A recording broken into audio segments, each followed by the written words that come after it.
বারাণসীর এক পুরনো গলির শেষ প্রান্তে ছিল কালের সাক্ষী এক জীর্ণ কুটির, যেখানে রামনাথ নামের এক বৃদ্ধ জেলে জীবনের শেষ প্রহর গুনছিলেন।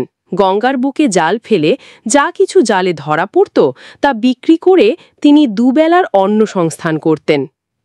সেদিনও তেমনই এক সন্ধ্যা নেমেছিল। পরিশ্রান্ত রামনাথ যখন ঘরে ফিরলেন, দরজা খুলতেই তার বুকটা যেন মুহূর্তের জন্য থমকে গেল। তার বিছানায় শুয়েছিল এক নিষ্পাপ কোমল মতি বালিকা। চাঁদের আলোর মতো শুভ্র গাত্রবর্ণ, গভীর নয়ন, আর বয়স বড়জোর 18 হবে। রামনাথের কণ্ঠস্বর কেঁপে উঠিল। তুমি কে? আমার ঘরে কি করছো? আরে, এটা আমার বিছানা। তোমার কি কোনো লজ্জা নেই? মেয়েটি ভয়ে উঠে বসল। তার চোখে ছিল এক অদ্ভুত সারল্য আর ভয়। সে ফিস ফিস করে বলল, আমাকে এখন কিছু বলতে হবে না, সময় এলে সব জানতে পারবেন। শুধু আমাকে আপনার কাছে থাকতে দিন। রামনাথ অস্থির হয়ে উঠলেন। এসব কি অর্থহীন কথা বলছো? আমি তোমাকে চিনি না, তোমার সাথে আমার কোনো সম্পর্কও নেই। তুমি একজন যুবতী মেয়ে, আর আমি 80 বছরের এক বৃদ্ধ। এটা অসম্ভব। বেরিয়ে যাও আমার ঘর থেকে। মেয়েটির চোখ ছলছল করে উঠল। সে তৎক্ষণাৎ তার পায়ে লুটিয়ে পড়ল। আপনি যা বলবেন আমি তাই করব, শুধু আমাকে এখানে থাকতে দিন, আপনার সব কাজ করব। রামনাথের কঠিন মন ধীরে ধীরে নরম হতে শুরু করল, কিন্তু সে তখনও দ্বিধায় ভুগছিলেন। আমি একজন গরিব জেলে, কোনো মতে নিজের পেট চালায়, তোমাকে কি খাওয়াবো? মেয়েটি অবিচল দৃষ্টিতে তার দিকে তাকালো। আপনি শুধু হ্যাঁ বলুন, সবকিছু নিজে থেকেই ঠিক হয়ে যাবে। রামনাথ দীর্ঘশ্বাস ফেলে ক্লান্ত স্বরে বললেন, ঠিক আছে, থেকে যাও। কিন্তু তার কথা অসম্পূর্ণই রয়ে গেল, কারণ মেয়েটি আরও একটি অদ্ভুত শর্ত রাখল। তবে প্রথমে আপনাকে আমাকে বিয়ে করতে হবে। এটা শুনে রামনাথ যেন পাথরের মতো স্তব্ধ হয়ে গেলেন। কি বললে তুমি? বিয়ে? আমার আর তোমার মধ্যে? তোমার কি জ্ঞান আছে? মেয়েটি হাসল না, শুধু বেদনা ভরা কণ্ঠে বলল, হ্যাঁ, আমাকে আপনাকেই বিয়ে করতে হবে, এবং আজই। রামনাথের বোধের অতীত ছিল এসব ঘটনা। এক খুব সুন্দরী মেয়ে, যাকে সে চিনতও না, তাকে বিয়ে করতে চাইছে। অনেক চিন্তা ভাবনার পর রামনাথ রাজি হলেন, এবং তারপর সে জীর্ণ কুটিরের এক কোণে এক বৃদ্ধ জেলে আর এক যুবতী রহস্যময়ী মেয়ে, রামনাথ আর রাধা, এক অবিচ্ছেদ্য বন্ধনে আবদ্ধ হলেন। সে রাতে রামনাথ অনেকক্ষণ ঘুমানোর চেষ্টা করলেন, কিন্তু প্রতিবারই একই প্রশ্ন তার মনে ঘুরতে থাকল। এই মেয়েটি কে? কেন আমার জীবনে এসেছে? রামনাথ চুপচাপ বসে রাধাকে দেখছিলেন। এই বিয়েতে তার কোনো আনন্দ ছিল না, কোনো আশাও ছিল না, শুধু এক অতুলনীয় বিস্ময় তার হৃদয়কে মথিত করছিল। এ কি স্বপ্ন নয় তো? সে মনে মনে ভাবছিল। গঙ্গার তীরে এক নতুন সকাল। সকালের প্রথম আলো তখনও পুরোপুরি পৃথিবীতে নেমে আসেনি। রামনাথ তার ছোট নৌকা প্রস্তুত করলেন। দরজার কাছে পৌঁছতেই পেছন থেকে আওয়াজ এলো, মাছ ধরতে যাচ্ছ? রামনাথ ঘুরে তাকালেন। রাধা সেখানে দাঁড়িয়েছিল, চোখে সেই রহস্যময়ী স্থিরতা। হ্যাঁ, সে শুষ্ক কণ্ঠে বলল, তবে জানি না ভাগ্যে কি লেখা আছে। রাধা মাথা নাড়ল আর সুতো আস্তে করে বলল, ঈশ্বরের উপর ভরসা রাখো, সব ঠিক হবে। রামনাথ আর কোনো উত্তর দিলেন না এবং গঙ্গার দিকে চলে গেলেন। কিন্তু সেদিন আর মাছ কি ধরতেন? তার চিন্তায় শুধু একটিই নাম ছিল, রাধা। তার বয়স ছিল 80 বছর, শরীর ছিল ক্লান্ত আর মন ছিল অস্থির। সে প্রতিবার যখন গঙ্গায় জাল ফেলত, একই প্রশ্ন তার মনে ঘুরত, ওই মেয়েটি কে? সে কেন তাকে বিয়ে করেছে? আর সত্যিই কি তার উদ্দেশ্য সৎ? কয়েক ঘন্টা ধরে জাল ফেললেও তার জালে কিছুই ধরা পড়ল না। সন্ধ্যা নামতে শুরু করেছিল, আর গঙ্গার ঢেউ যেন তার ক্লান্তির প্রতি সহানুভূতি দেখাচ্ছিল। পরিশ্রান্ত রামনাথ যখন বাড়ি ফিরলেন, দেখলেন রাধা দরজায় দাঁড়িয়ে আছে, চোখে আশা। মাছ এনেছ? সে জিজ্ঞেস করল। রামনাথের মুখ ম্লান হয়ে গেল। কিছু আসেনি। রাধা কোনো অভিযোগও করল না, কোনো কটাক্ষও করল না, শুধু হাসল। কিছু মনে করো না, খুঁথাকেও সাথে দেব, এটাই তো বিয়ের অর্থ, তাই না? সে রাতে দুজনেই কিছু খেলো না। উনুন ঠান্ডা রইল, ঘরে নীরবতা ছেয়ে রইল, কিন্তু রাধা সেখানে কোনো আলোর মতো স্থির রইল, যেন সব জেনেও সব কষ্ট চুপচাপ সহ্য করছিল। অভাবের মাঝেও অটল বিশ্বাস। পরের দিন সকালে রামনাথ আবার গঙ্গার দিকে রওনা হলেন, কিন্তু মন এখন আরও ভারী ছিল। এই মেয়েটি কি সত্যিই সৎ, নাকি এটা কোনো কৌশল? সম্ভবত আমি কোনো বড় প্রতারণার শিকার হয়েছি। সেদিন তার জালে অবশেষে একটি মাছ ধরা পড়ল। সে হাসল না, শুধু ক্লান্ত হয়ে ফিরে এলো। বাড়ি পৌঁছতেই রাধা মাছটি নিয়ে হাসি মুখে বলল, একটু অপেক্ষা করো, আমি রান্না করে দিচ্ছি। কিন্তু কিছুক্ষণ পর সে ফিরে এলো। রান্নাঘরে কিছুই নেই, নুন, তেল, মশলা কিছুই নেই। রামনাথ ক্লান্ত স্বরে বললেন, আমি তো বলেছিলাম আমার কাছে কিছুই নেই। যে মাছ পাই তা কয়লায় পুড়িয়ে খেয়ে ফেলি। রাধা কোনো অভিযোগও করল না, কোনো কটাক্ষও করল না। সে তৎক্ষণাৎ মাছটি কয়লার উপর রেখে দিল। কিছুক্ষণ পর দুজনে অর্ধেক অর্ধেক মাছ ভাগ করে খেল। রামনাথ খেল ঠিকই, কিন্তু মনের বোঝা আরও বেড়ে গিয়েছিল। অবশেষে সেই একই প্রশ্ন আবার জিজ্ঞেস করল, রাধা, এবার তো বলো তুমি কে? কারণ আমাকে বিয়ে করে... রাধা একটি গভীর শ্বাস নিল। তার চোখে জল এসে গেল। আর একটু ধৈর্য ধরুন রামনাথ, খুব শীঘ্রই সব বুঝতে পারবেন, এবং তখন আপনার প্রতিটি প্রশ্ন, প্রতিটি কষ্ট সব মুছে যাবে। সে রাতে রামনাথের ঘুম এলো না। অপ্রত্যাশিত আঘাত ও নতুন আশা।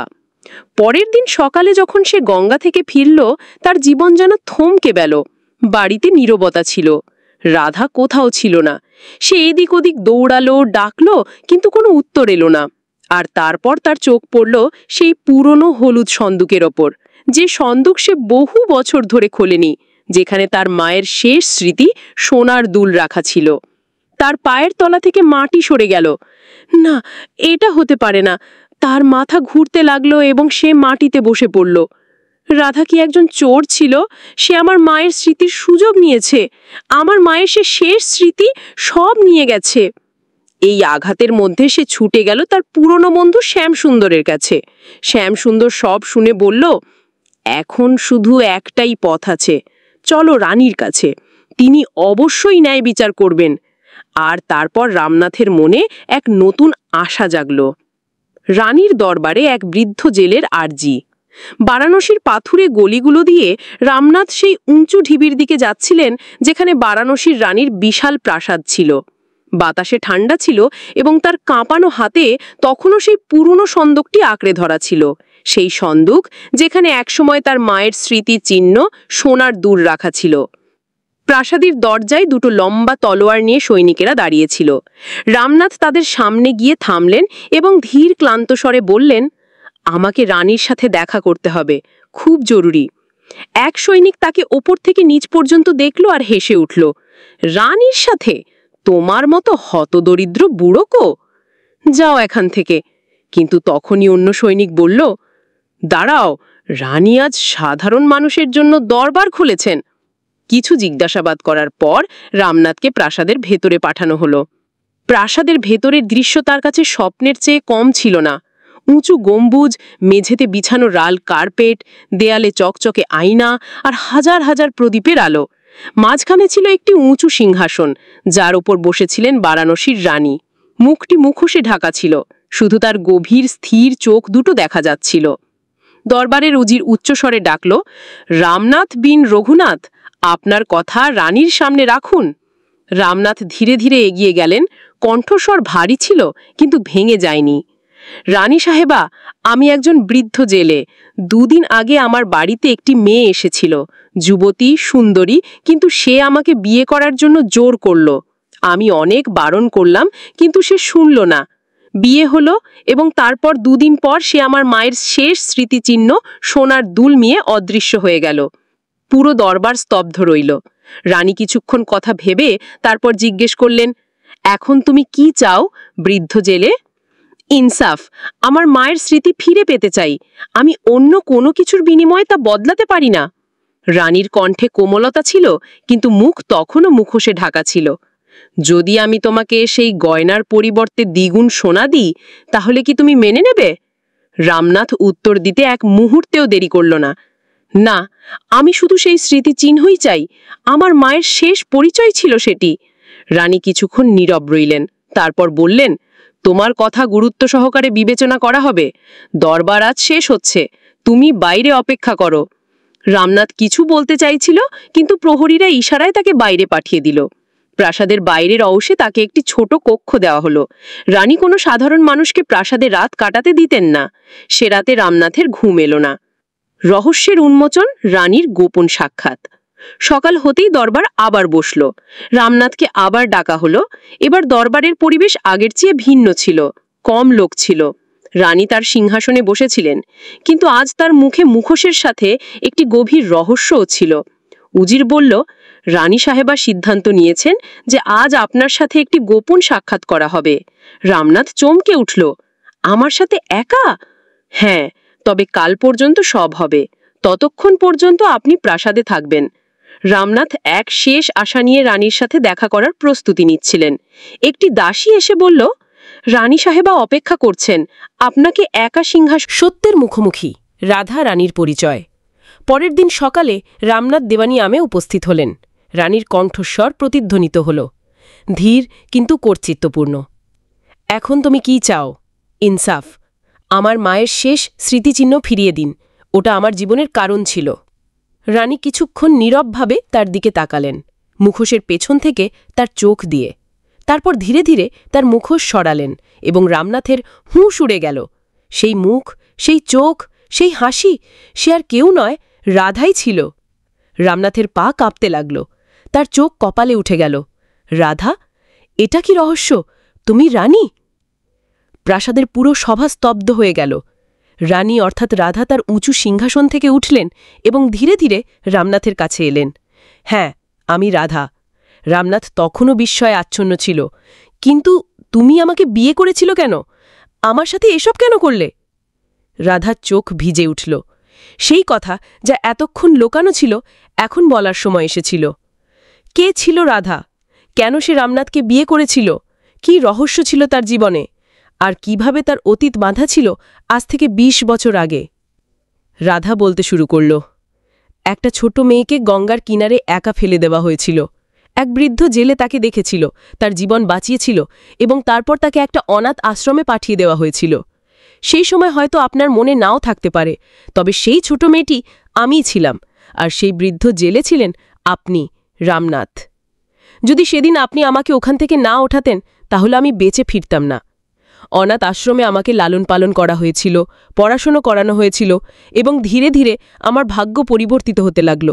একজন ধনী বৃদ্ধ আমাকে দত্তক নিয়েছিলেন এবং যখন তিনি মারা গেলেন, তখন তিনি আমাকে তার সমস্ত সম্পত্তি দিয়ে গেলেন। কিন্তু এই সমস্ত সম্পত্তিতে একটা অভাব রয়ে গিয়েছিল, ঋণের বোঝা।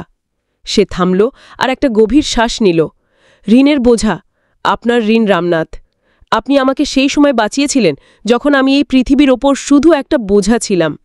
আমি চাইলে আপনাকে কিছু সোনা দিতে পারতাম, কিছু জমি, কিন্তু সেসব যথেষ্ট ছিল না। রামনাথের চোখ থেকে জল গড়িয়ে পড়ল। কিন্তু তুমি আমাকে বিয়ে করেছিলে কেন? কারণ যদি আমি শুধু একজন মেয়ে হয়ে আসতাম, তাহলে আপনি আমাকে আপনার বাড়িতে রাখতেন না, আপনার আত্মসম্মানে আঘাত লাগত। কিন্তু বিয়ের পর একজন স্ত্রী হিসেবে আমি আপনার বাড়িতে থাকতে পারতাম, আপনার সেবা করতে পারতাম। আমি জানতাম আপনার অবস্থা খুব খারাপ এবং আমাকে যে কোনো মূল্যে সেই ঋণ শোধ করতে হতো। আর আপনার মায়ের স্মৃতিচিহ্ন, আমি ওটা শুধু এই জন্য নিয়েছিলাম যাতে আপনাকে এখানে ডাকতে পারি। কারণ আমি চেয়েছিলাম যে একদিন আপনি নিজের চোখে দেখেন যে যে শিশুকে আপনি বাঁচিয়েছিলেন আজ সে কি হয়েছে। আর আপনার অনুগ্রহের ঋণ আমি কখনো ভুলিনি। রামনাথের মুখ এখন বদলে গিয়েছিল। আমি তো কখনো ভাবিনি যে আমার একটি ছোট্ট সাহায্য কারো জীবন বদলে দেবে।